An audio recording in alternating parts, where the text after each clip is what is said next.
welcome to another episode of our live stream, My Journey to the Trinity. My name is Hussein. Hope you're doing good, having a good day. And I just wanted to do a little thing today. Every now and then, I like to do something that I don't know anything about. And then we kind of learn about it together and just kind of go and do. And one thing that kind of came up at a live stream yesterday that I thought would be interesting, maybe we'll do it together today, is about Jonah. And like I explained the other day when we were talking about Gaza, about Rafah, that I was saying where I lived, and I lived in Yunus, and Yunus in the Quran is the name of Jonah. And so they've taken the name Jonah, and Muhammad changed a lot of names like Jesus, um,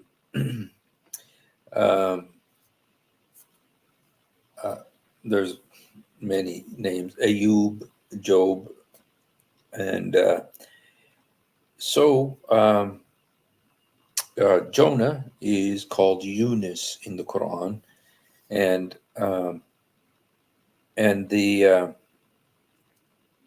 there's a whole surah called the Surah of Yunus, the Surah of Jonah. So, but there's only like 4 verses about Jonah. So I thought, let's look at it, see what the commentaries say about it. Just,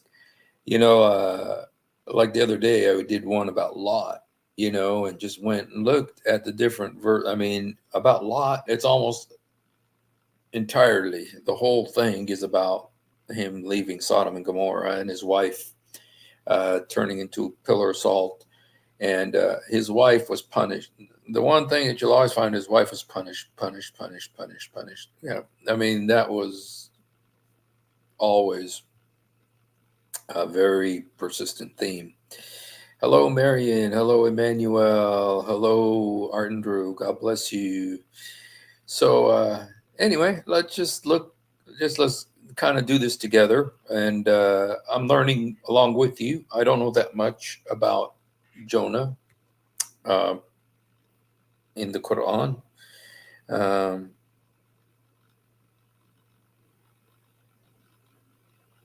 Okay. Let's go ahead and look at this together here. Okay. So what I want to do is, let me see if we can, this is the Surah of Yunus, which is not really what I want. I kind of wanted the verses about him, where his name is mentioned. Let me see if I could do this a different way here. Okay. If we look here, 37, 139. Let's see if we can look at 37.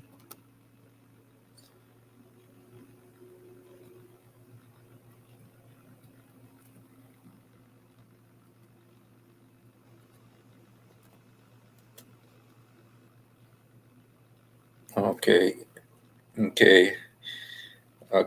Here it is. The talking about Elias, and Lot was one of the good ones. And remember, we delivered him and his family, except an old woman who was one of the doomed. That's his wife, of course. And we utterly destroyed the rest. You Meccans certainly pass by their ruins today, even though I doubt. Inkum el tamrun alayha. Okay. In Arabic, it doesn't say Meccans because Mecca is not mentioned in the Quran, except for Becca. Okay, here's verse 39. Okay, and it says, and Jonah was indeed one of the messengers. Remember when he fled to the overloaded ship to save it? Then, to save it from sinking, he drew straws with other passengers. He lost and was thrown overboard. Then the whale engulfed him while he was blameworthy. Okay, now here in the Quran, the word is al-hut, which does mean whale. Okay, and I know that historically people said that he was in the belly of a whale, but the Bible doesn't say that. The Bible says a great fish. And so they've done studies. There's actually been people who have been in the belly of a great fish and survived. That has happened, and so but not a whale. He would not have survived in a whale. But there are fish that he could survive in, and so in the Bible it says great fish. It doesn't say whale. Everybody assumes it's a whale because it'd have to be so huge for a man to be in its stomach. But the Quran does say that it's a whale. Okay, but the Bible doesn't, but the Quran does. So, all right. Okay, and he was blameworthy. Okay, had he not constantly glorified Allah, he would have certainly remained in its belly until the day of resurrection. He would have, dang. Okay, so we learned something, you guys. This fish is going to live, this whale is going to live until the day of resurrection. How is the whale going to be alive until the day of resurrection? Okay, we need to go, but we cast him into the open shore, totally worn out, and caused a squash plant to grow over him. A squash plant to grow over him. And later we sent him back to his city of at least 100,000 people. Let me see what it says in Arabic. وَأَرْسَلْنَا إِلَى مَائِةِ أَلْفٍ أَوْ يُزِيدُونَ, or more, 100,000 or more, who then believed in him. So we allowed them enjoyment for a while. Ask them, O Prophet, if your Lord has daughters, while the pagans prefer to have sons. Yo, boy, yeah, you're getting into that issue again. All right, but that's kind of interesting. I mean, you got pretty much the whole story of Jonah. A couple of differences with the real story. And I could just imagine Muhammad talking to the Jews and getting these stories from the Jews, and then forgetting a few words or the name, and then writing these verses in the Quran. And so a couple of errors, couple of problems. Number one is verse 144. How is it that it says he would have certainly remained in his belly until the day of resurrection? Let's see. لَلْبَثْ فِي بُطْنُ إِلَى يَوْمِ يَبْعَثُونَ. Okay. I'm just kind of curious if Ibn Kathir has a comment about this 37:144. Let's just real quickly look over there.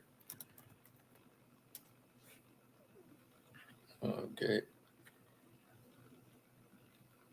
Okay, go to the commentaries. Maybe Ibn Abbas has something to say. Ibn Abbas was Muhammad's cousin, so he was kind of had a lot of inside stories type stuff. So let's see. He would have tarried in its belly. He would have remained in the belly till the day when they are raised from the graves. Wow.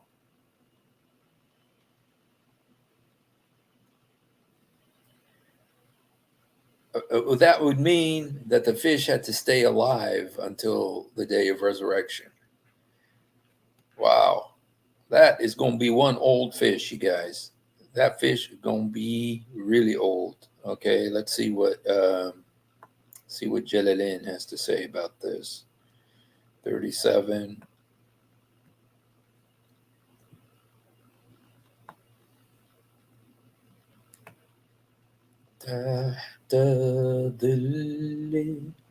Okay, he would have tarried in its belly until the day when they are raised. In other words, the whale's belly would have been his tomb until the day of resurrection.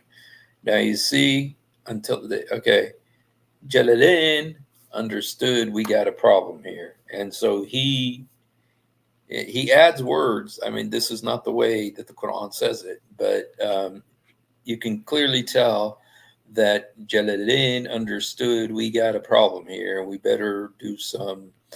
And Ibn Kathir, you guys, he was like, what, 800 years after Muhammad. And so all he did, his whole focus was to just answer all these accusations about this crazy stuff in the Quran. Okay, let's see if 139 has it, just because he doesn't have 144. Who can blame him? Okay, but let's see what he says. The story of Yunus. We have already discussed the story of Yunus in the two Sahihs. It is reported. It is not right for any person to say, I am better than Yunus bin Mata. Okay, so he's got the father's name.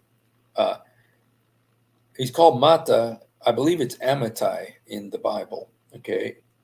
While he ran to a laden ship, Ibn Abbas said it was filled with cargo, and he agreed to cast lots. Okay. And he was among the losers, means he was among those who have been overcome. The ship was pounded by waves on all sides, and they were at risk of drowning. So they drew lots, and whoever lost would be thrown overboard so as to lighten the load. And the Prophet of Allah, Yunus, lost the draw 3 times. Okay, now the Bible doesn't say that, but they did not want to throw him overboard. He took off his garment so that he could throw himself in the sea, and they tried to stop him. The Bible doesn't say that either. The Bible says that he told the people, he told the other sailors, they asked him, what do we have to do to you in order for the sea to calm down? And he said, you have to take me up with your hands and throw me in the sea. So it was kind of like an offering. They had to do it with their own hands. Because at that point, you guys, he became a picture of Jesus Christ. And he, by the hands of man, he was crucified. And so they had to he said to them, it would have been much easier if he says, okay, I'm just going to jump into the sea and everything's going to be good. But he didn't say that. It does not say that he said, I'm going to jump into the sea. He said, you have to take me up and throw me in. So this story right here is not what's in the Bible, but okay. They tried to stop him. Then Allah commanded a large fish from the Green Sea, the Mediterranean, to cleave the oceans, and come and swallow Yunus, okay, without cutting his flesh or breaking his bones. The fish came and Yunus threw himself overboard. Okay, that's not what the Bible says, but okay. And the fish swallowed him and took him away, traveling through all the seas with him. When Yunus had stayed for some time in the fish's belly, he thought that he had died. Then he moved his head and legs and forearms and saw that he was alive. He prayed in the belly of the fish, and one of the things he said in his prayer is, O Lord, I have taken as a place of worship to you, a place which no other person has reached. Okay, he didn't say that, but okay. It's a chapter 2 of Jonah, his prayer, which is an amazing prayer. They differed as to how long he spent in the belly of the fish. Some said 3 days. This was with the view of Qatada. Some said 7 days. This was the view of Ja'far bin Siddiq. May Allah be.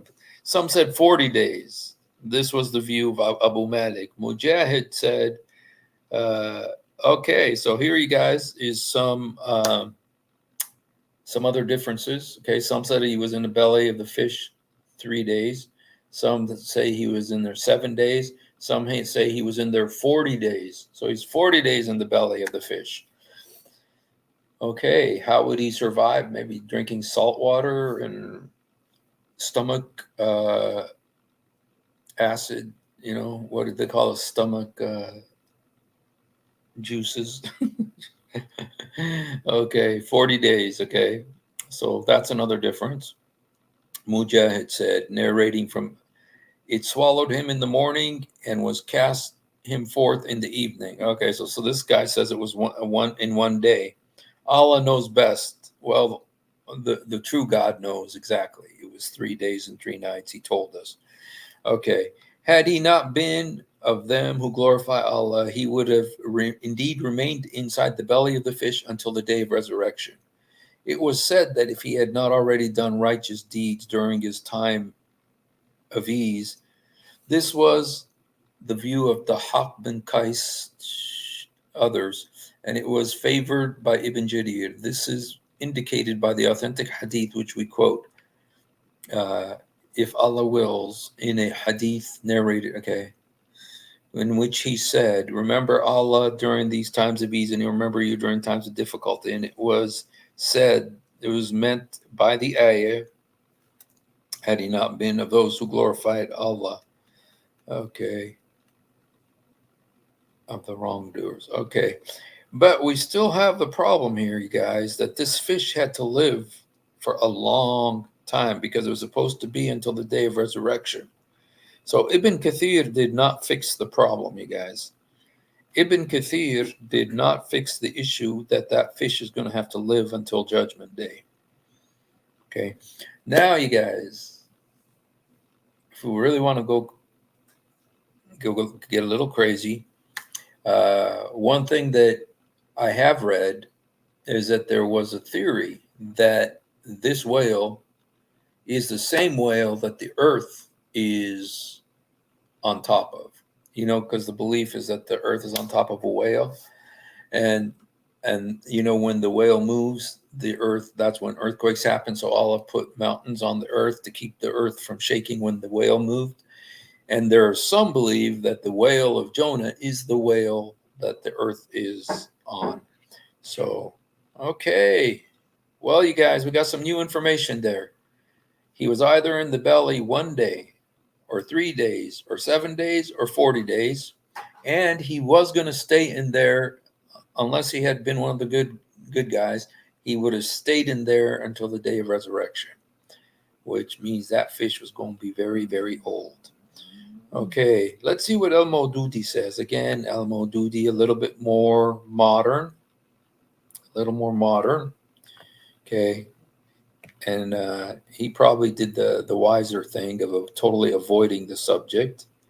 Well, let's see.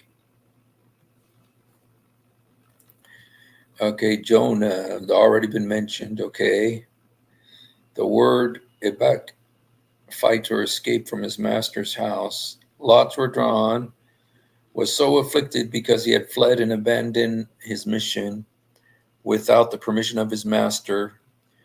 Okay, above blameworthy person. Okay, the two meanings are implied. Was not of the people. Okay, the only thing I'm interested in is, you guys, I want to see. Okay, now El Maududi has discovered a problem in the Quran and he's trying to fix it. It says, this does not mean the fish would have lived till resurrection and the prophet Jonah would have remained alive in his belly till then, but that the fish's belly would have become his grave till resurrection. Yeah, you wish. Okay, so obviously Al-Maududi realized that they got a problem in this verse. That if this, the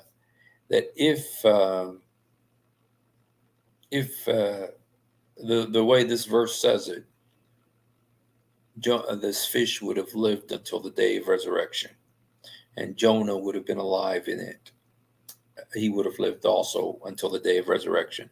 It just shows you Muhammad kind of, he kind of twisted things. So Al-Maududi attempts to fix it, you guys. Al-Maududi obviously sees that there is a problem with this verse, and so he has to fix it. Okay. One other one I want to see is Asbab Nuzul. See if they say anything about this. Okay. Asbab Nuzul avoids the whole thing. He avoids the whole surah. He doesn't have the surah at all. So, okay. I wonder if these other guys. Now, there's a couple of other guys here. Let me just check it out, you guys, just since we're here already. Because each one has kind of offered a different take on what these verses mean. So it's interesting to see. Okay, this guy, he might say something. Let's see. Okay. The fish's belly was Jonah's trial. In terms of inwardness, it was a place of seclusion. He wanted to talk secretly with the friend without the intrusion of others. Just as the fish's belly was made into Jonah's place of retreat. Okay. Stories that come after Jonah delivered the darkness, released in tribulation.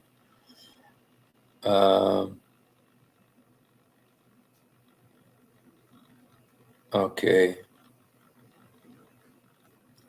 All right. It doesn't seem to say anything about. It doesn't seem to say anything about how long he would have been in the belly of the fish had he not been a good man. Okay. Okay. All right. He doesn't say. Oh, really? Oh, yeah. Okay. That's Baba Nuzul. Let's see. Tostari. We saw Kushairi. Safa. Let's see this guy. Oh, he goes to 143. Let's see if he.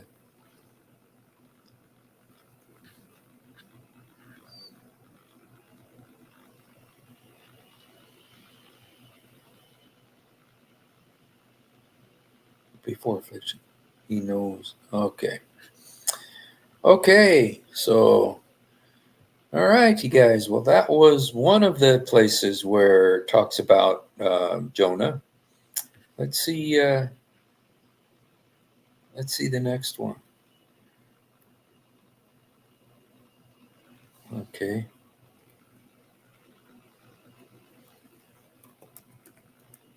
The only reason I'm looking at these guys is because, like the story of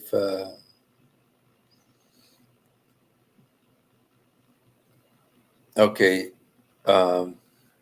now in Surah Al-An'am, which is Surah 6, it says Jonah, but it just includes him in a list with a bunch of other, so it doesn't look like it has the whole story there.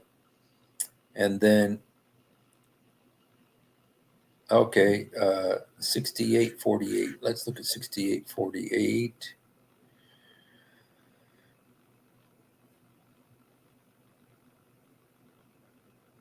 Well, you know what?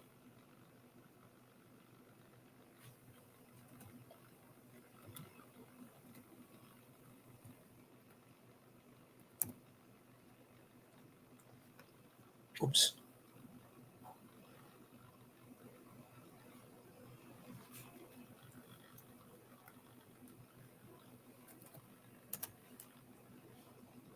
Okay, let's see what it says in Surah of Yunus. Okay. And do not be of those who deny Allah's signs. Indeed, those against whom the Lord's decree of torment will be justified. Painful punishment, of course.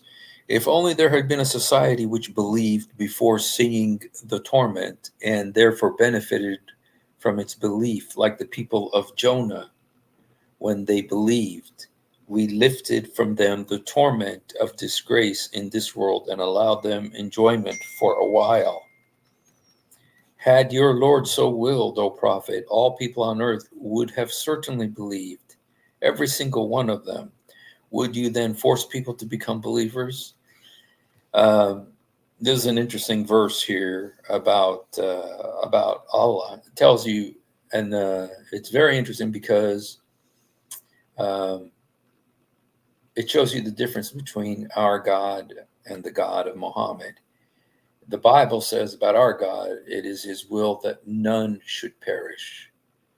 It is God's will that none should perish. And it says he has no pleasure in the death of the wicked because they're going to go to hell, but be separated.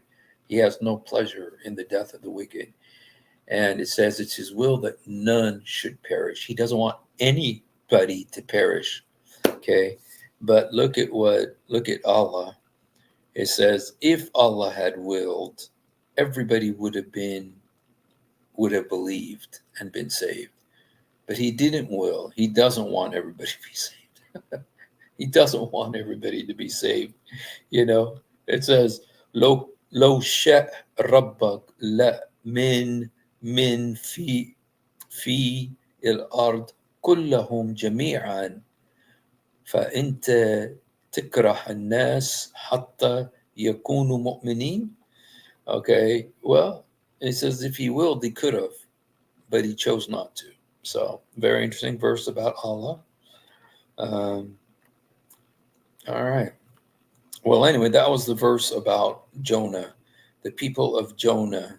Okay, and okay, we're just going to look one more place. It was Surah Al-An'am. I wanted to see that verse right there. Okay. All right. No. 68:48. The man of the whale.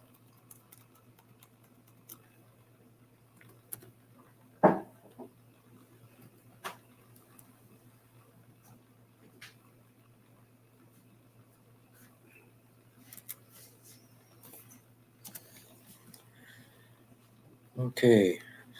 I only delay their end for a while, but my planning is flawless. Or are you asking them for a reward for the message so that they are overburdened by a debt? Or do they have access to a record in the unseen? So be patient with your Lord's decree, and do not be like Jonah, the man of the whale, who cried out to Allah in total distress. Had he not been shown grace by his Lord, he would have certainly been cast onto the open shore, still blameworthy. Then his Lord chose him, making him one of the righteous. Okay, so, all right. So there was a little bit of information about Jonah in Islam. Not much, but interesting. Hello, let's see. The whale under the earth has an axe. Does it have an axe underneath? Oh, an ox underneath it. Yes, it does. Yes. And oh, vampire whale. Listen to them. The children of the deep. What music they make. He would have remained until the day. Yep. Yep. And you guys, the when I read that, it was like it. I instantly saw. Wait a minute. This is saying that this fish is going to live.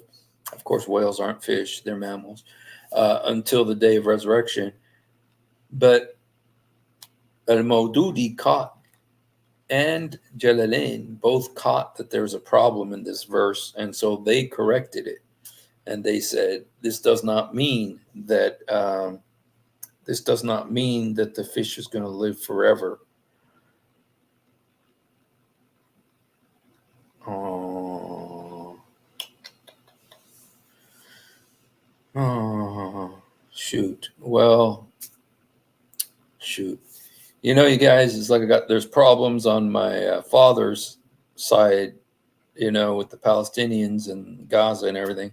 But also on my mother's side from Brazil, there was a huge flood near the city where my relatives live.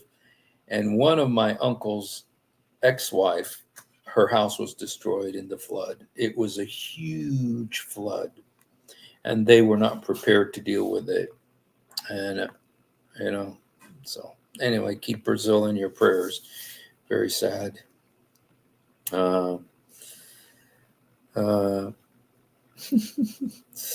yes, the ox shows that Mo invented the cosmology of Islam and didn't understand the purpose of creating an ox, which shows he was of the lying elite. Yeah, if you guys have ever seen the picture, Muhammad says that there's the earth, it's on top of a whale, it's on top of an ox, it's on top of some other things, on top of the water, on top of some ocean or something. And yeah, it's funny. So, yeah, you guys. So let me just look one other thing before we go.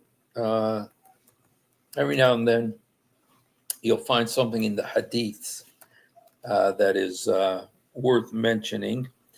Uh, let's look at this together here, see if there's something in the hadith that's worth mentioning here about Jonah. Because, those commentaries said that this is in the hadith. None of you should say that I am better than Jonah. Okay. It does not befit a slave that he should say he is better than Jonah. Okay.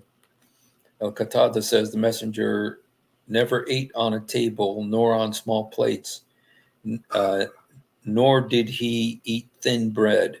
He, Yunus, said, Qatada said, so what did he eat on? On these leather dining sheets? On these leather dining sheets. This Yunus is Yunus. Okay, so this is a different Yunus, different Jonah. Okay.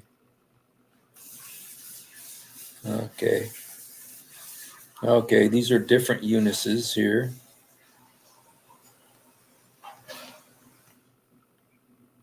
So transmitted by Yunus.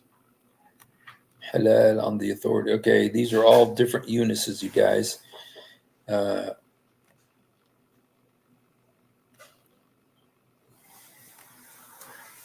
Okay. Well, it seems like the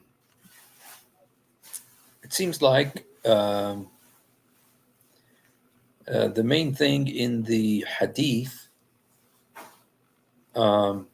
about Jonah is that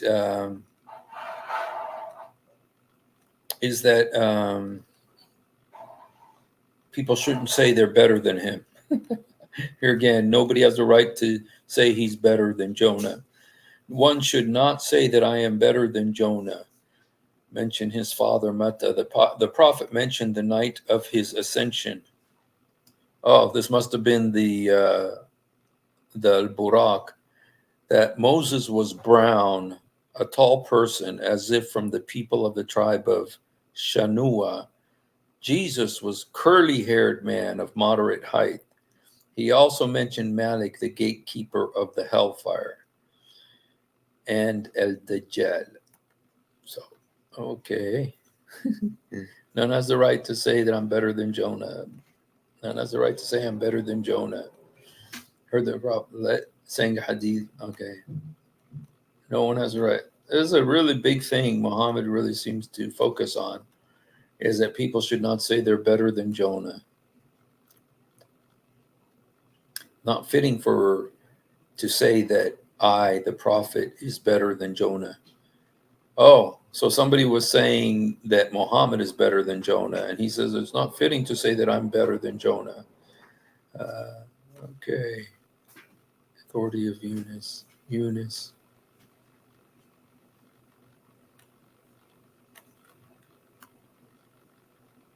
Okay. It's not fitting for a prophet to say, I am better than Jonah. Okay. No slave should say, I'm better than Jonah.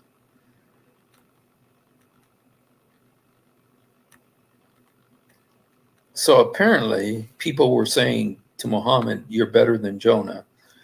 Maybe this is when he ran away from Mecca and went to Medina. and had the little boy pretend to be him because people wanted to come kill him. So he asked this boy to sleep in his bed, and he fled to Medina, but he wanted to have the little boy in his bed so that when people came looking for him, they would see someone in the bed and not know that he ran away. Well, that boy could have got killed for that, but details. All right, reported by Yunus by Yunus. Okay, so okay, it seems like that seems to be the main thing there. It's not meet for a servant of mine that he should say, I am better than Yunus. Okay, so that seems to be the most important thing in the hadith about Jonah. Okay, now there's a bunch of other Yunuses, but those are not Jonah of the Bible. Okay, neither is this Jonah. Okay. All right, you guys. So there you have it. You have the 4 times, and there's a whole surah named after Jonah. And, Muhammad, in all of the stories in the Quran, they get little bits and pieces from the Bible, and then they repeat it over and over and over again, the same part. And, okay. Again, it's not me to say that I'm better than Jonah, son of Amittai, but okay. So, all right, you guys. Well, just wanted to come and kind of drop by and say hello. Thank you, guys. Copied. Yeah, he did. He copied the stories. You know what? There's different theories about how he got them and who he got the stories from. It's commonly believed that he got the stories from Waraka bin Nawfal. Waraka bin Nawfal was a heretic priest, an Ebionite, but he knew the Bible, and he apparently had translated the Gospel of Matthew from the Hebrew to the Arabic or something. I'm not sure exactly how that story works, but anyway, he told Muhammad a lot of stuff, and he was trying to make Muhammad into a prophet. And so when he died, Muhammad tried to commit suicide 3 times, remember? Because he was the source of his inspiration. And Muhammad said it was when he died, the inspiration stopped. And so Muhammad tried to kill himself 3 times. And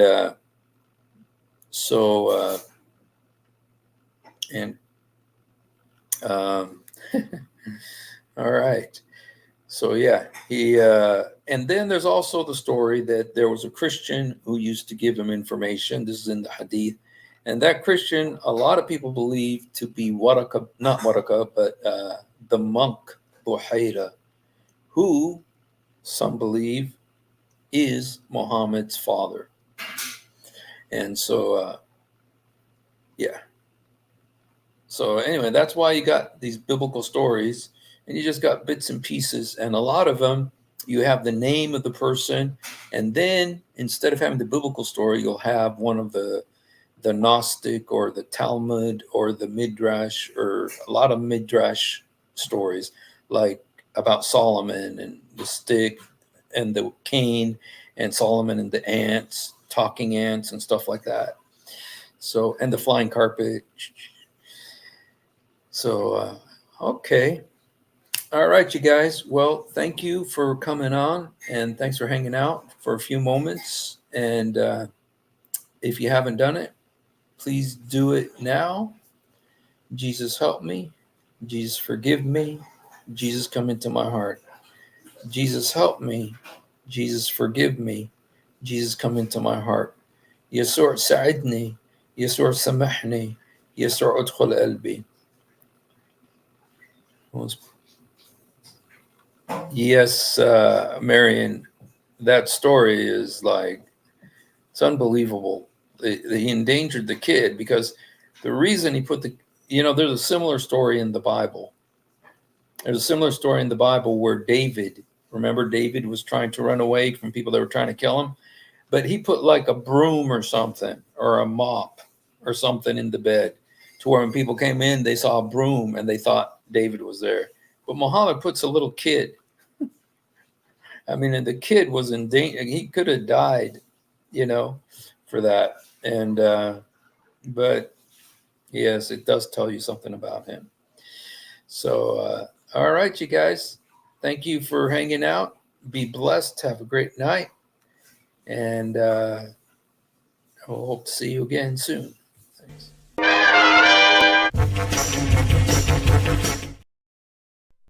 If you have ever wondered why dull apologists lie so much, it's because on a rare occasion that they tell the truth. This happens. One of the reasons I accepted Islam was the scientific miracles. I'll be honest with you. And now we know that this whole scientific miracles was absolute nonsense. You're going to that the standard narrative has holes in it. That's what I'm going to say.